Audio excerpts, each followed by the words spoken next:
2024 निवडणुकीवर जर बहिष्कार टाकला तर महाराज यांच्या पायाखालची वाळू सर करतो. मला सांगतो 150 आमदार मराठ्याचे महाराज, अजून एकही आमदाराने राजीनामा दिला नाही. ते म्हणतात राजीनामा दिल्यानंतर आरक्षण भेटत नाही.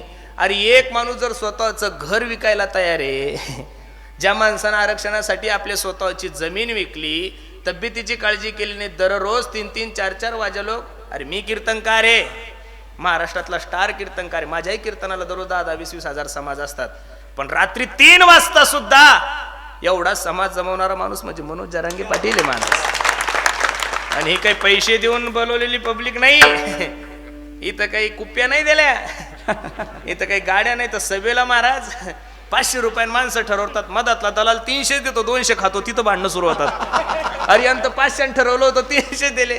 अजिबात नाही. हा जो समाज आहे, हा समाज आपल्या हक्कासाठी आलेला आहे. म्हणून या समाजामध्ये असे काही पाखंडी लोक आहे महाराज की त्यांना असं वाटतं हे फक्त राजकारण चालावं.